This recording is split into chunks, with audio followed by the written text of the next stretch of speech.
fair process to people finding the lowest cost solutions and lowest cost renewables. So the first phase of renewables in Sweden was biomass, because Sweden is as well a country where you have a lot of biomass being produced, a lot of waste biomass, and even, you know, if you have a real sustainably managed forest, then, you know, that is a fairly low carbon footprint way of generating electricity stroke heat. As it is in my kampung in Germany, where the village people own the forest and they manage it in a very sustainable way. And some of it goes into heating up in the winter, but it's actually managed and controlled by the community. So the first phase in Sweden was biomass because it was cheap and it could actually compete with coal.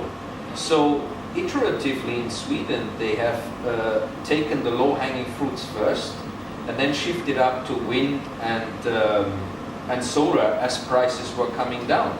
Germany started solar massively when prices were 3 times of what they are now. And the German electricity consumer is now paying the price for that. So, you know, we have to be realistic. I think now, if you look at large-scale solar, prices have come down so much that it's not far away from grid parity anymore. Grid parity is where, you know, renewable is same price in terms of kilowatt hour cost as non-renewable. So Sweden has basically left it open to the stakeholders in that industry to come up with cost-effective solutions, and has given strong support to renewables, and that way the amount of renewables grew.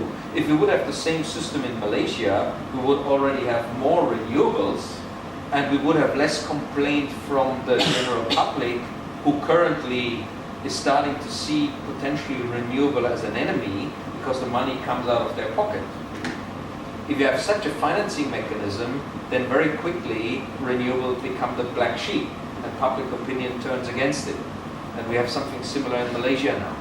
I've seen some debates on that already popping up where people are very, very angry, even fairly green people, because they see, oh, you know, some renewable cronies get now big fat cat money from us, you know, with using the system.